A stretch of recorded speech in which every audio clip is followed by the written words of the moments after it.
Hello, everybody. Hello, hello. Happy Friday. Welcome. Happy Friday. Well, if you are here, tell us you're here in the comments. I'm Jenn Whitmer, and you are Lauren Reedy. Lauren Reedy.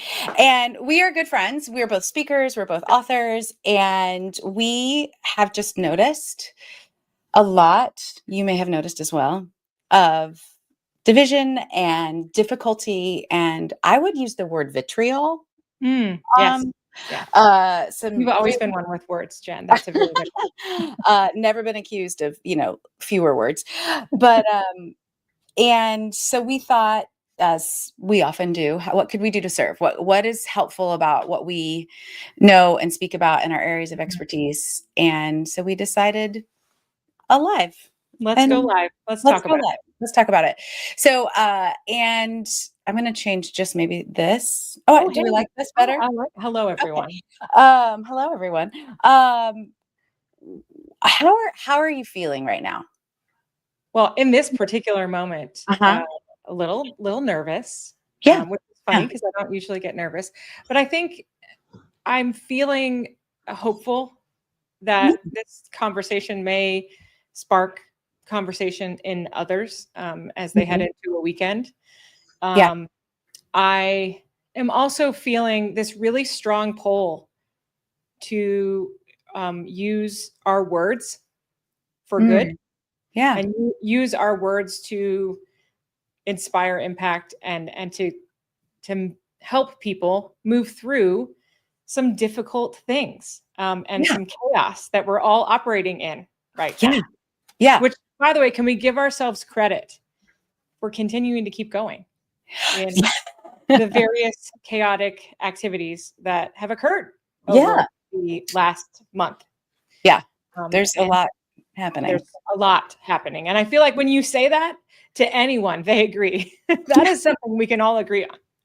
There's a lot going on. There's a lot going on. How about you? How are you feeling, Jen? I also feeling a little nervous, the word I thought as I was heading to lunch was trepidatious.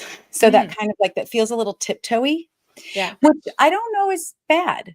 I think sometimes there are situations that call for tiptoeing and not in a, not timid, but just in that careful strength. Like it takes a lot of strength to tiptoe. I think I'm feeling a little trepidatious. I'm also feeling, what is the word? That is, well, one of my values that's coming to mind right now is valor.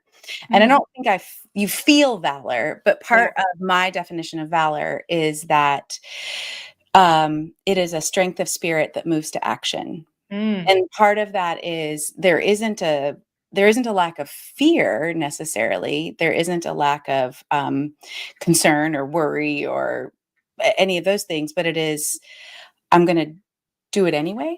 There's a little bit of that feeling of doing it anyway. So yeah, that's where I am. Well, and I think how we both feel is a really good segue into why we're here. Yes. Because one of the things that Jen and I have been talking about for the last couple of weeks is how do we talk about the things we're passionate about, the things we've written books about, the things that we speak about from stages? How do we talk about that in a time where it feels uncomfortable to say, don't forget about joy. Don't forget to be curious. Don't forget to ask questions when we're fighting with each other on the internet, or we're opening our phones and going down a rabbit hole of whatever the algorithm is sending us. And I think what you and I both came to conclusion with the last couple of days is curiosity. Yeah. That's the root of this. Yeah. And it's true. And I have a very specific definition of curiosity because it's one of my values. It's because it's part of the joyosity concept. I have a very clear definition. And the thing that made me, I can't remember if I poloed at you or I texted you, was I was going through my audiobook and listening to myself read my book, which is very meta, by the way. Thing right there. I'm in the same stage. Yeah, it's very odd.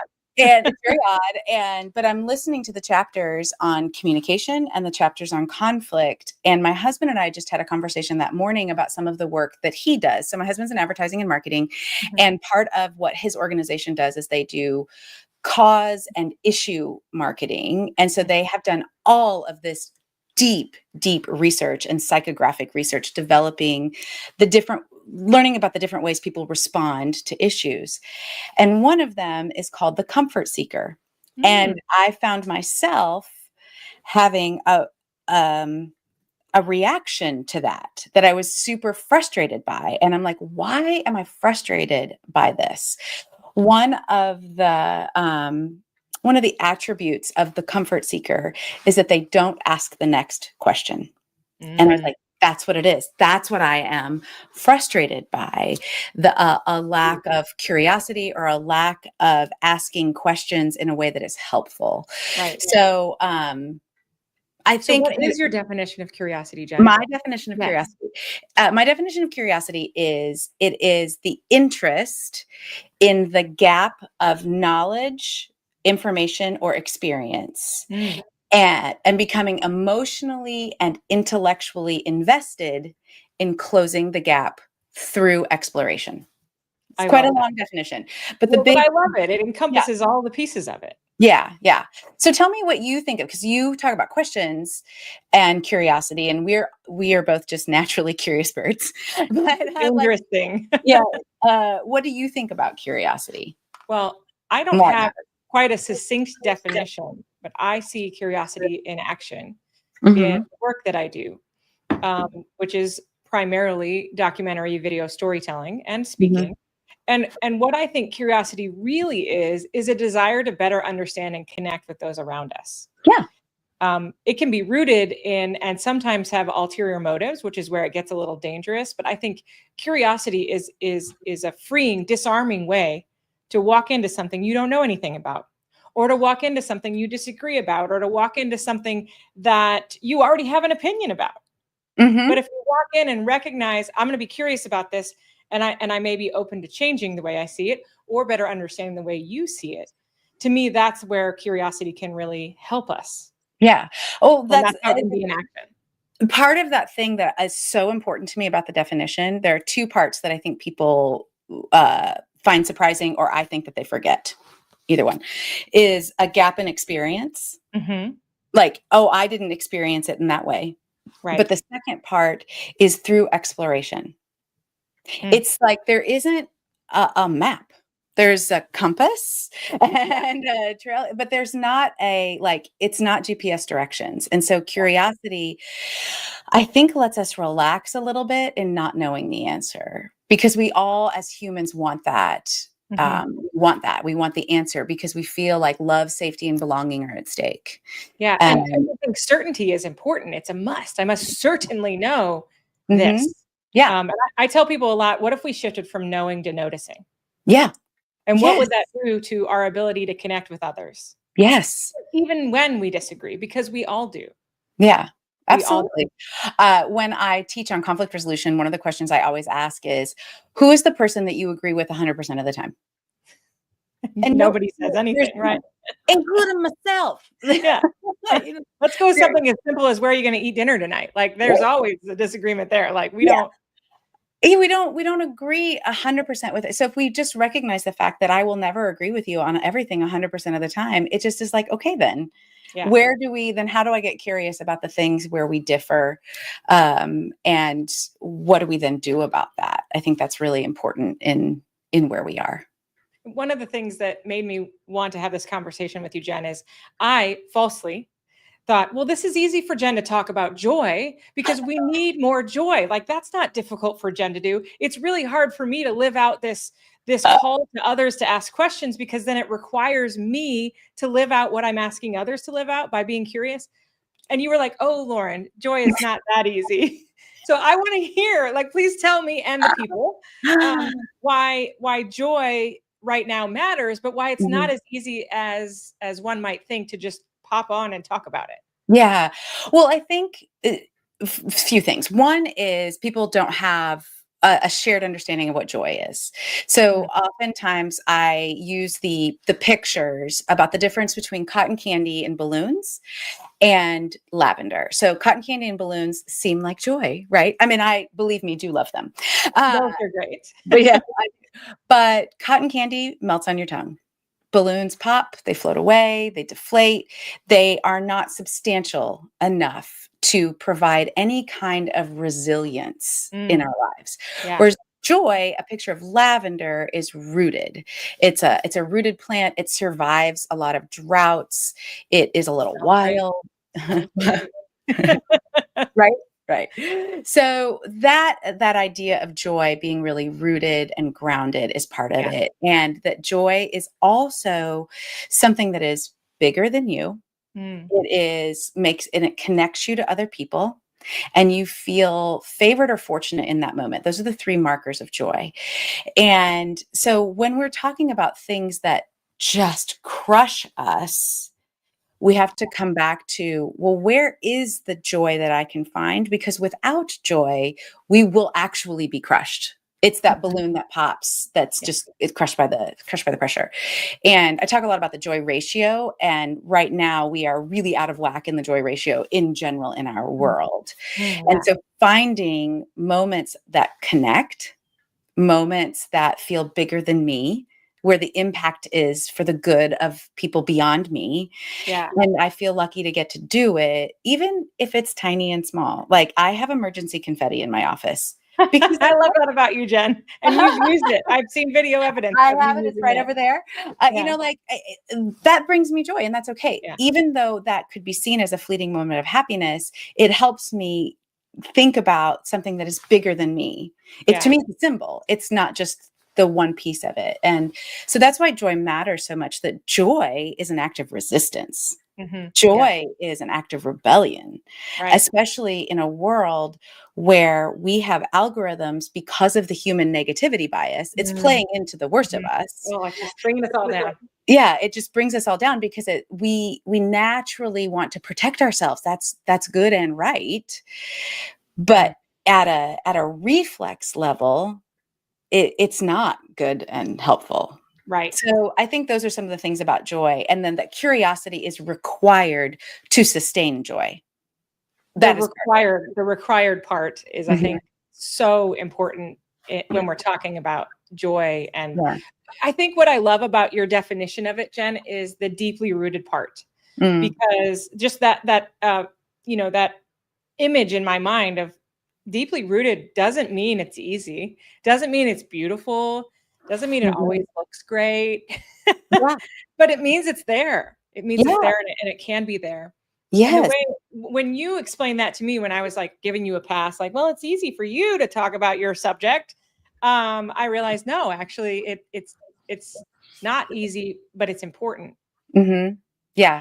And when I take your definition of joy and I think about how we are so divided and what kinds of questions we can ask to spark joy, that's where I think about just how we reframe, like in a conversation, instead of accusing someone, instead of saying, how could you believe that? Right. Yeah. I've seen it online. How could you believe that? Instead of saying that, we may think that. Yeah, you may exactly turn that into actual curiosity. You have to turn it. There's somebody asking a question, which, so Ruth, we're going to get to your question because it's a great question about what do you do when the other person doesn't return your curiosity? Yeah. I think that's a good question. But we think that first too. Like, you see this online and you're like, oh. Your first thought is not always the first thing you should say out loud. Right. We can't actually control the first thought that jumps into our head. We can control what we do with it. And so what I think about alongside your definition of joy and how we live it out and how you have emergency confetti in your office, instead of saying, how could you believe that? Because it's very accusatory. Calm down, take a deep breath, drop your shoulders and say, what's important to you about this? Yes. Such a good question. Just a different reframe. Instead of how could you, what's important to you about this? Because what that does is one, it disarms everybody. And I believe that questions lead to deeper truth. and not necessarily truth that you subscribe to or believe in, but someone else's deeper truth, the person sitting across from you in a conversation. And so asking them why it's important versus how could you believe that just shifts everything. Mm-hmm. And I think there's ways that we can reframe how we have discussions. Yeah. That really turn it, and then we get closer. Then we bring our guard down. Then we give each other permission to bring our perspectives to a conversation. Mm-hmm. And we create a safe space. Yeah. Not everybody wants to do that, but it goes from interrogation to an invitation. Right? And I think that is really, really key. And because I want to ask you specifically, because Lauren's book that's coming out is all about questions. The Oscar framework is a questions lens. It's like all about questions. And one of the things that you have told me about your book is that you have a whole chapter on the way not to ask questions, or like the wrong questions to ask. Because I think sometimes people do feel like it's an interrogation. Right. And one of the things, so if you are the person that feels that, I want to offer this to you, that when you're assuming the best about someone, assume that they're actually trying to understand. Don't start adding other stories to it yet. Now, assume good. Assume good. And now they're going to, if they start to prove you wrong with other behavior, I'm not saying stay in it for forever. Right. But just as you're a posture, say, okay, I'm going to take this question for face value, and that they want to actually know. You asked a question. I'm going to assume you actually know. That's the receiver. So you tell us about the person who is like, what are some ways that people ask questions that divide? Like the way that they ask that question. I think tone matters, which is raise your hand if tone is hard to understand on the internet. Tone is, I'm raising everything I own. Tone is the first and foremost, the most important thing about asking a question. Mm-hmm. But then I always say, don't project in your question. So, just the example of how could you're projecting that you don't agree with that. Yeah. And so reframing it from an accusatory question into something that's more inviting is one step to the process. But the other piece of it that I think is really important is we ask a lot of trap questions. Like we see influencers online. That's the tactic. Instead of addressing the first topic, we ask a question to deflect to another topic and distract the person we're talking to. Yeah. And so I often, when I'm in a conversation or a moment where it's shifted, I say, well, back to my question. Back to the original thing we were talking about, back to the topic. Yeah. So we have to be careful that we don't ask questions to lead people down a path that's not what we're actually trying to do. And the other thing is you absolutely have to check yourself on this about whether you're really doing it from a place of curiosity or a place of proving someone wrong. Yeah. And you're the only one who can answer that question. And yeah, exactly. Yeah. And I'm going to say Lauren's favorite quote of mine right now. She's going to love it, because you have to check in with yourself, which requires ruthless self-honesty and radical self-compassion, Jen. And radical self-compassion. So if you notice that you are doing that, you're like, ooh, so pause, get curious about yourself. That's okay that you had that first response, or you want to prove something wrong. That's being human. In this moment, is that what we need? Do you need to be proved right, or do we want to connect? You got to decide that. I was going to say the motive matters, because people just want to be right. Some people just want to be right. Yeah. And I have decided personally and professionally that if I'm talking to someone who just wants to be right, we're not going to get very far. I can keep asking questions, but those questions aren't going to result in deeper truth, connection, anything. They're not going to do those things. And I have to find a way to be done with the conversation respectfully. Yeah. But if you truly are going to approach it with a sense of, I want to understand, then you can keep going. Yeah. But if that's not established early on, you're not going to make very much progress. And the thing is, I know that you and I are sort of beating around the bush around current events, but this applies in leadership. This applies in one-on-ones. This applies in meetings across the company. This applies in how we manage. In your kitchen. Oh my gosh, your relationships, you name it. But there has to be an establishment of trust almost immediately. And then a true deep desire in yourself to actually understand instead of be right. Right. And that, even the best of us, even the best intentions can lead you down a path. Sometimes it's not that. And that's what I found myself doing on the internet. That's what I found myself doing and going, you know what? I need to use the tool that I've created. I need to Mhm. use the question lens and respond to this post with a question. And then honestly be ready to hear the answer instead of try to fight back and tell people, Yeah. you know, And just because your initial response is that doesn't mean you can't come back. Like right. I've definitely had that experience where I'm like, right now, I just want to be right, which means put down the keyboard, I need to walk away. I'm gonna step back slowly. my, anytime I start thinking about my resume Yeah. and what I know, like Yeah. that's my internal cue of, oh, you I need want to to be check right. myself. I you need to know, check you myself. yeah, you got to do that for your own self. You can't, nobody else can answer. And it doesn't mean you can't come back with some curiosity, because I think that's that false sense of urgency. Mhm. We have to talk about this right now. Right It has now. to be right now in this comment thread right Yeah. now. Like that false sense of urgency adds to the problem. You can give it a day. You can give it a couple hours. You can change the medium. Like Yeah. there's all kinds of different ways that would help you choose connection and curiosity Mhm. to get to that point. Um, Here's one for you, Jen, in current events, but also in one-on-ones and in when you see that there's distress, mhm, when you see that things are difficult, I think you can ask, how does this situation affect you personally? mhm, Because that does two things. It invites somebody to share personally, but it also invites them to think, is this something that affects me personally? mhm. Or am I making it something that's affecting me personally, but there's Yeah, nothing I can do about it? And so I'm going to spin and spin and spin. So it's twofold, but yeah, it also immediately invites connection. yeah.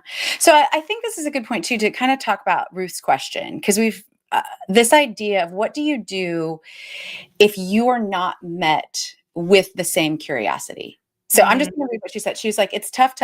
It's tough though. Let's see if I can read words. cool. It's tough though when the other person refuses to be curious. It I is. know. I I mean, know. let's just say it. That's real hard. It's so Um, hard. they're so afraid to be wrong that they can't even go there.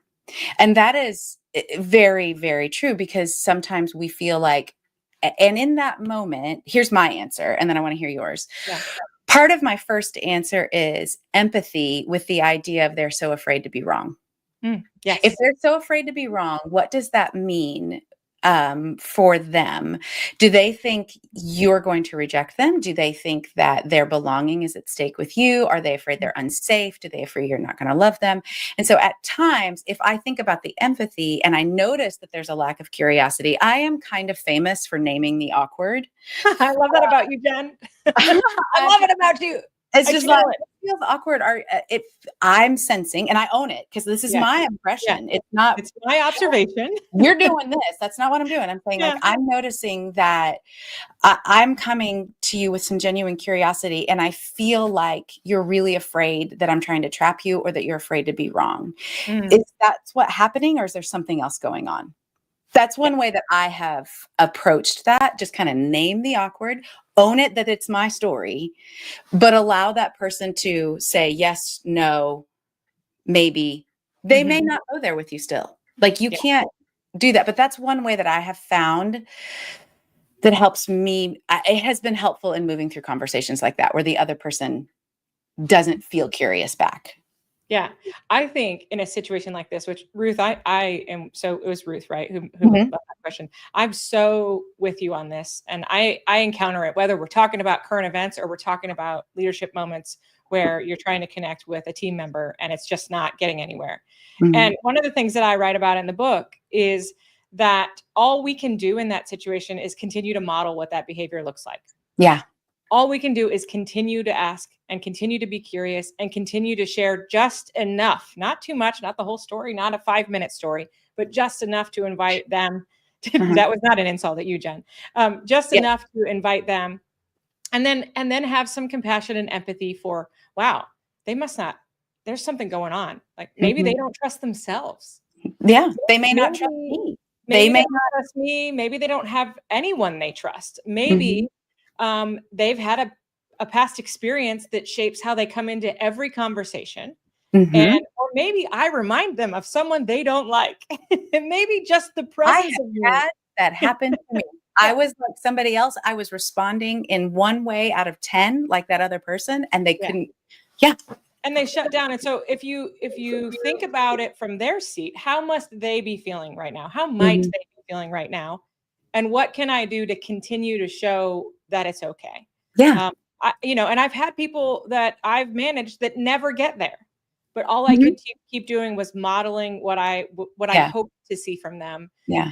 And then at a certain point, you have to ask yourself, how much more do I need to keep doing this before I Yeah. just call it, we're not going to trust. This isn't going to be a connection, and that's okay. Our Mhm. good friend Sally Zimney always says they already don't like you. There's going to be Yeah. people in the world that just will never connect with you, despite how much joy and connection and curiosity you show them. Yeah. And sometimes I have come to realize that my level of joy and vulnerability is threatening to other people. Sure. It's really threatening. And I didn't 8, 7, 5 years ago going through some experiences, I didn't know that. Hmm. And I just was like, because the attacks back at me were so like attacking my character. And I Yeah. am so someone who our mutual coach, Sally Z, one of my biggest fears was that I'm not coachable. Like that Yeah. was really kind of thrown at me. And so I was like, oh, I want to be really coachable. I want to take what this person is saying. I'm going to find the good, like, and it turns out I was fine. They were scared because I was being vulnerable and joyful and calling out the awkward because again, it's That's how you kind of what roll. I do. Well, it's interesting you say that because I feel the same way about being curious. I Mhm. feel like sometimes when I ask a question, it goes too far. And Yeah. and the person across from me is like, "Mm-mm, not interested in talking about this subject. Absolutely not. That was too personal. You went there too fast." Uh, Yes, and it and happens to us. it Yeah. happens, and it happens because I am deeply rooted in wanting to know more, not out of gossip, but really to understand and connect. Yeah. And so I think it can, as with anything on either extreme, it can Yeah. be bad. Mhm. But that doesn't mean we shouldn't bring it into the world, right? That Mm, doesn't mean we should be unjoyful, and it mm-mm. doesn't mean that I shouldn't be curious and ask. Yeah, Um, what absolutely. I have found is that more often than not, when I do ask, it opens the door. Absolutely. Um, I would say, you talk about winning the ratio. Like that yeah, is the thing that when you ask or when you are curious, it opens up far more doors than it has closed. yeah, Or it may not open the door, it may close a door that needed to be closed. exactly. And which It, it I didn't And you know. know what that does, Jen? It Mhm. reveals truth. It does. It does. It reveals something that I didn't know was there. I was still interested in exploring the gap Yeah. through exploration, and the gap closed, and Yep. I just didn't like the result. It Yeah. wasn't an untrue result. I just wish I was disappointed in the I result wish is it had a probably different outcome. I want to yeah, go back to what Ruth asked, because I think it's a really good opportunity for me to talk about the question lens method, absolutely. Yes, I think because that's mhm, this method it spells out the word Oscars, and you think of it like a camera lens. It's a round circle, and every letter is a tick that makes your camera more in focus, right? So it mhm, makes your conversation more in focus, helps you lead with more clarity. And it starts with an open-ended question, not a yes or no, not driving someone to what you think, but an open-ended question that is then immediately followed up with a specific follow-up question. And the way that goes is that you have to listen to the answer and then lean into what was said and ask a specific follow up. Along with that, because if you're having a discussion that could turn a little tense, you have to ask clarifying questions. Am I understanding this correctly? Do you say, do you think? You're clarifying? Because what if I'm assuming the wrong things in your answer? And so that's the C in the Oscars lens. Then there's active listening. And I think this is your actions speak louder than your words in these moments. It's putting your phone upside down, it's being present in the moment. It's not through a keyboard online, yeah, it's in person, looking them in the eye, having these cues that are nonverbal. mhm, And then it's the reflection questions. It's the things like, why is this important to you? Or how does this affect you personally? The going deeper questions. And then the last part of that is to share a little bit of yourself. And that piece to me is how you break through to people who aren't curious or who aren't interested in anymore. Is when you share a little bit of yourself, you're yeah, inviting them to do the same. And if they're willing, the conversation can really open up from there. So that's the tool that I use in documentary filmmaking, in client work, and especially with my team. But to be completely honest, I use this at home. I use this with my dear friends. I use this with strangers as ways to open up and learn more about each other and then feel more connected in the things that we do share in common. Yeah, yeah. It's such a powerful way to think about the back and forth. One of the things I say a lot about communication is that communication is not DoorDash, no contact delivery. It's not like it shows up on the door, peace out. You Yeah. know, like I've Take a picture. communicated. The goal of communication is shared meaning. And if you've ever been in one of my keynotes where I say that, you know that I make you repeat it back because Yeah. the goal of communication is to understand that we have this same shared meaning. That doesn't mean agreement. It just means we're agreeing that this thing is the same, Right. not all the rest of it, but we share this same cognitive assent to what this idea is. And that's what's so powerful about questions, in asking questions back, asking clarifying questions where tone really matters. It sure does. Because it's not like, and you can't read tone in just text. And No. it's super important. And one of the things that I've found that if it's someone I know and care about and I'm invested in some way, and there's varying levels of that investment, I go to the DMs and I ask a question, and sometimes it doesn't go well. So I had a friend that I really respect. She's a fellow author, and I have worked with her in the past, and she was saying things that I just didn't understand. I was seeing her responses were similar to responses I just didn't get. And because I trusted her, and she's very much a straight shooter, I asked her because I was like, she'll tell me. So I was in the DMs and I was like, hey, can you explain this to me? Like, I'm seeing this, help me understand. And so she said something. And so I asked the clarifying question back. I was like, so what you're saying is, or what I'm hearing you say is this, is that correct? Is that what you're trying to say? And then the next text, I was like, I really am genuinely trying to understand, because you can't read tone in email. And I know that you'll tell me the truth. Yeah. I know that you'll tell me the truth. Ooh, I like that line. Because I do. I know this about this person. I like that line then. And she didn't, like, ghosted. Haven't heard a thing since. So we're not saying that this is going to go great every time. It's not. But I also know that within my integrity, I don't allow other people's behavior to dictate how I'm going to show up. Sure. And so I've had that happen in the DMs where it's gone great, where we've gone back and forth. We've developed a shared understanding. And I know for myself, I've understood. And when I've gotten new information, I might change the way I view something. Sometimes I get new information and I have better understanding of the way someone else views it, but I still think this. And all of those are fine responses. As you say, it reveals truth. And I think that's really powerful. Instead of attacking and telling you where you're wrong. I don't have to be wrong. I just want to better understand. Yeah. And what I find myself asking this question all the time. What would it look like if we all just took time to better understand each other instead of trying to prove each other right or wrong? Yeah.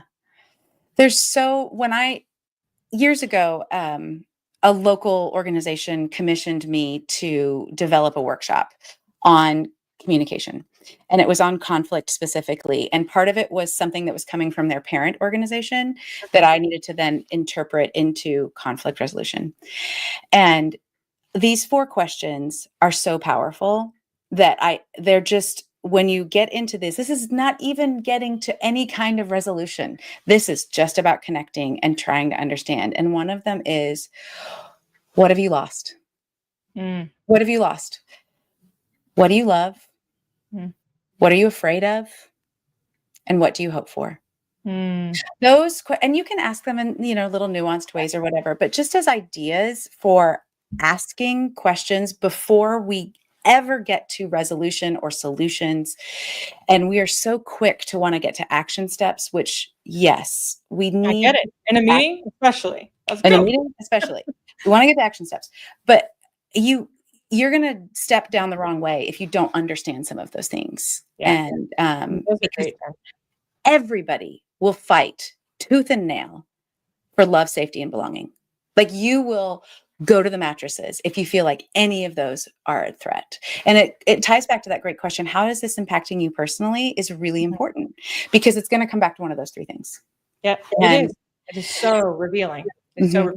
Well, I know that our conversation, we're sort of coming to an end.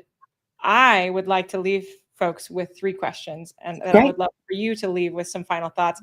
And these are 3 questions that I ask when I feel out of control. Okay. So out of control, you can define however you see that in your world. But I think a lot of people feel out of control right now. So I ask the following questions. What's one thing I can control today? The second question, who can I encourage? So how can I put good out into the world? And what's still good? Mm. And Can the you what's repeat still this? good part of that to me is where I also then find action. Sorry, I found your question lens and I wanted to put it up. But so Yes. tell us the 3 questions again, 3 because they're questions. really good. What's one thing I can control today? Who can I encourage? And what's still good? I love those. Those are really good. And they really connect back to joy because it's something greater than yourself. You feel lucky to get to do it. Mhm. You feel like you have a sense of belonging. Those are really good questions. So I always love these 4 questions. Like these are super specific when we're talking about really divisive topics because it gets at our humanity, it gets to connection. I have seen people who came in ready to go to blows in work, like they were ready to Yeah. literally resort to violence face to face with fists. Yeah. Come out, they did not agree, but Mhm. they came out going, okay. Like it just lowers the temperature, it connects people. And so the first one is, what have you lost? What do you love? What are you afraid of? And what do you hope for? Mm. Those are the 4 things. Those are the ones that I think are super helpful at this point in time. They actually, funnily enough, are not in the book. They're not in the Joyosity book. So In the neither are my questions. yeah, use bonus content here. But Bonus content. yeah, in the book, I do talk about.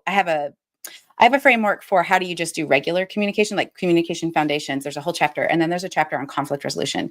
And in the conflict resolution chapter, these are the things that I try to ask myself and other people when we get into situations that either they may not be a true conflict, that could just be misunderstanding. It could be, I just feel some sort of way about this. Like you Yeah. just don't quite know. We don't, Still these are the forming. questions. Yeah. These are the 3 questions that I encourage you to ask as a part of your practice before you jump into being a keyboard warrior or gossiping on your text message thread while somebody's in Slack or somebody's on the Zoom call, because we all do this. Yeah. These are the 3 questions that I found really powerful. One is, how do I feel about this? Which is the way we started today. How do I feel? How do you feel? How do I feel? Ask somebody else, how do you feel about this? What are your emotions around this?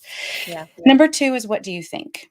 And I'm going to Those tell are a very, very quick story. I know we're coming up. Very quick story. My previous assistant, Shelby, who is phenomenal and amazing, Shelby Merriweather is the best.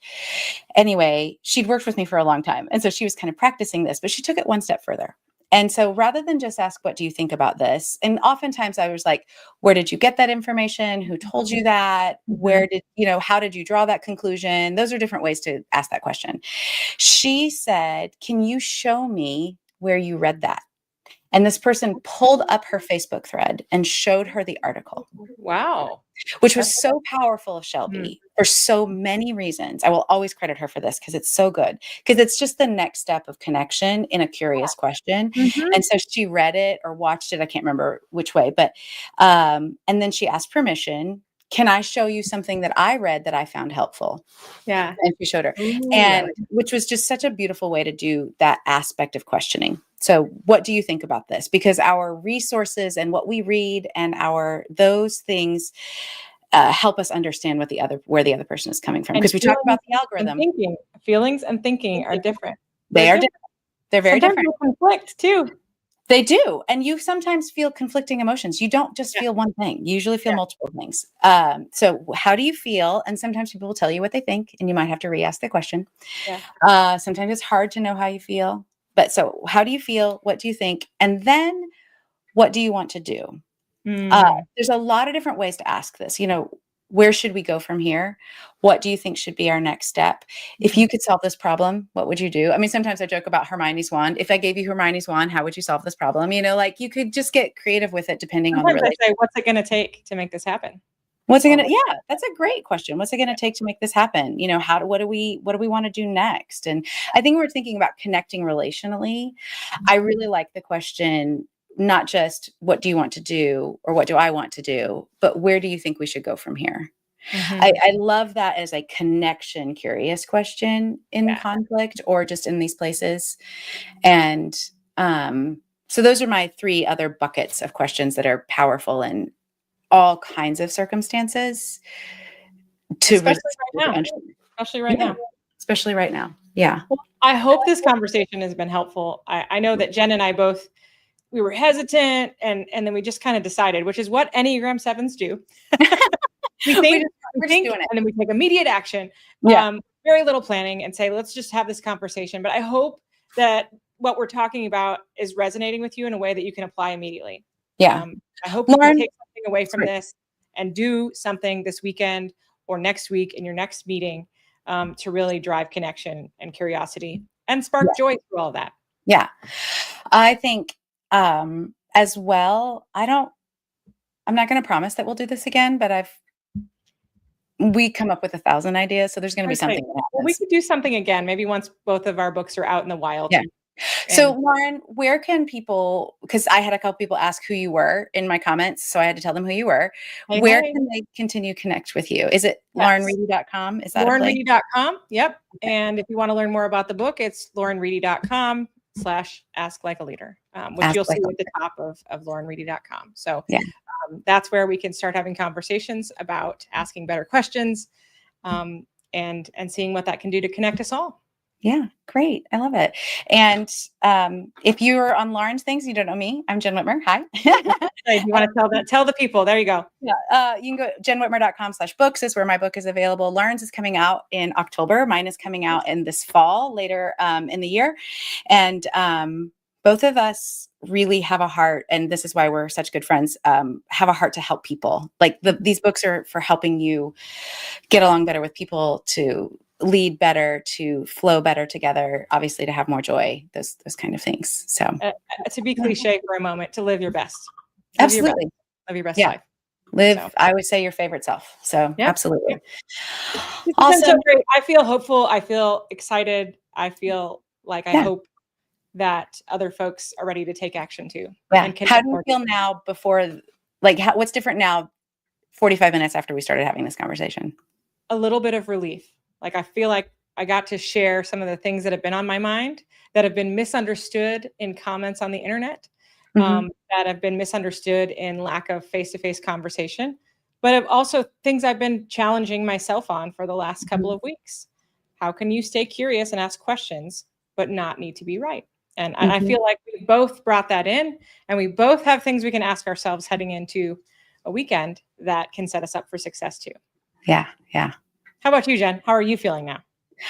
I honestly feel far more hopeful. I don't think I didn't feel hopeful before. Like that wasn't part of what I was thinking, but I definitely don't feel nervous anymore. I was really we were both a little tiptoey, feeling anxious. And I mean, well, there's a lot of noise out there. We didn't want to contribute to the noise.